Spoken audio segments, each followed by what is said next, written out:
Hey, I'm Stacy. You probably clicked on this video because you saw a thumbnail of a guy riding a unicycle painting the ceiling. Don't worry, we will get there. All will be revealed, but I want to catch you up real quick. I built a home with my husband for our 5 children in the Shenandoah Valley of Virginia, and we like to do home renovations and share advice for your spiritual life. So let's do a quick recap. This is part 1. This is how the room looked when we started. Notice that bright white ceiling and very builder grade features, nothing special about this room. So we added a lot of shelves, wall molding, ceiling molding, and today we're going to be adding furniture, and we're also going to show you how the ceiling mural came together. This is the world's slowest renovation series. All of this footage was like a year ago or 6 months ago. So you know what though, this is real life. When you have kids, you have to do everything really slowly and let it come together organically over time, which is what we've been doing. And you know what, that's fine. Let's start with this table and chairs arrangement. I found this table on Facebook Marketplace and I asked the seller, please do not give it to anybody else. She was just giving it away for free and it was in pieces. And I looked at it and I said, I think I can fix that. So I found, look at that edge of the table. It's real wood. It's not perfect, but that actually works really well for this season of our life because it would be way too emotionally draining for me to buy brand new furniture and expect my kids to not ruin it for the next 18 years. So finding free things that are actually high quality but not perfect seems to be the perfect place for our family right now. And I'm a firm proponent of trying to find things for low cost. There's so much good quality furniture out there that just needs a little rehabbing, and that is, to me, that's a fun project that gives me life. So that I try to do that as much as I can with all the furniture in our home. Now this table, I wanted to go in our library along with 2 chairs because I am homeschooling one of my children this year. My children read a lot of books and we also like to play a lot of board games. So we didn't have a game space or like a puzzle space in our house.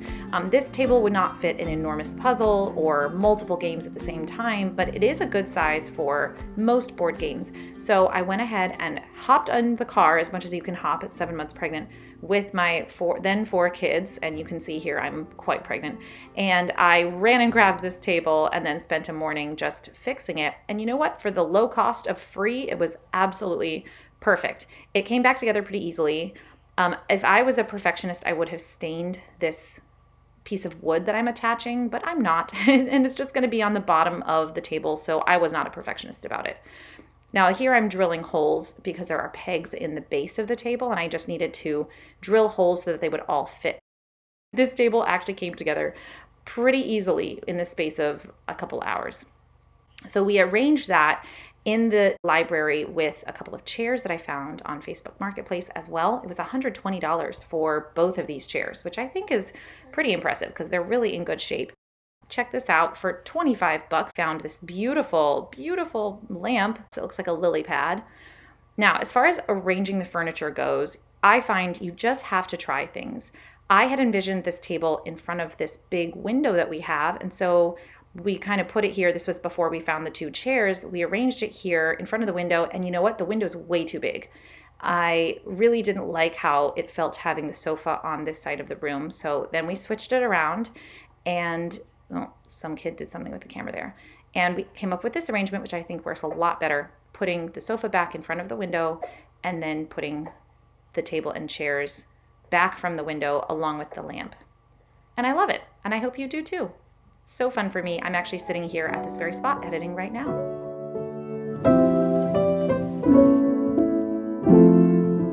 One thing I love to do in my library is my daily spiritual reading. Now we have the season of Lent coming up, and in these cold winter days, sometimes the motivation to pray and to be with the Lord can be kind of low. So I created this Lent candle called the Memento Mori candle. It has a countdown on the label for all 40 days of Lent leading up to Easter. So you can pair this candle with your daily spiritual reading to help keep you rejuvenated in your spiritual life and help keep you going strong and persevering through these cold days of winter. I am obsessed with the fragrance. It's pear and vanilla. Pear is symbolic of Christ's love for us in the incarnation, and vanilla is so cozy and comforting. It just makes me want to snuggle up at home and never leave my prayer time. It has a crackling wood wick and it is made with pure natural beeswax. It is part of my collection with Mother and Home of beeswax candles. I will leave a link in the description so you can head on over and snag one if you want. These are a limited batch and they will sell out quickly, so don't wait and get yours in time for Lent. And now back to the library reno.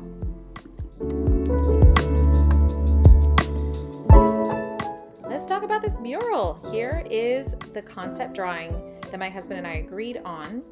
And my husband put a pencil, he taped it to the end of a pole and started drawing on the ceiling roughly where the clouds were going to go. And we had a little bit of help from our dear Super Michael, who was always supervising every step of the process. Here you can see the pencil lines. I know they're pretty faint, but we had pencil lines on the ceiling, and immediately we realized that we needed to complete this project as soon as possible because it looked like there were huge cracks in the ceiling. And then my husband started applying the paint that he had chosen. He actually put a lot of thought into choosing colors. And I think what he didn't realize, and what I didn't realize, is that when you put the paint on the ceiling, a paint that is this blue is going to really, really pop more than it does on a paint sample.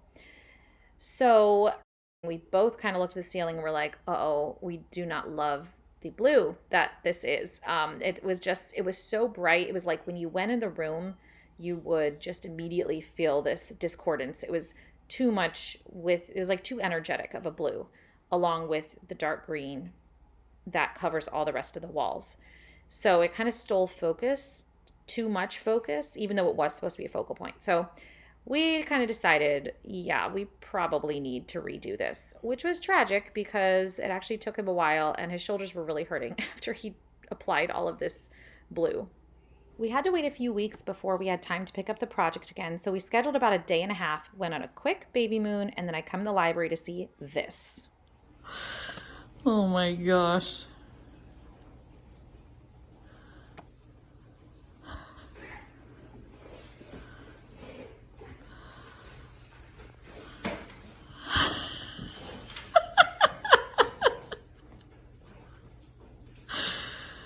Oh my gosh.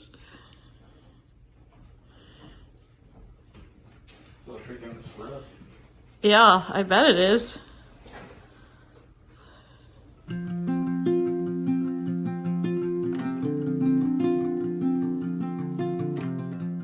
So here's the finished for now result.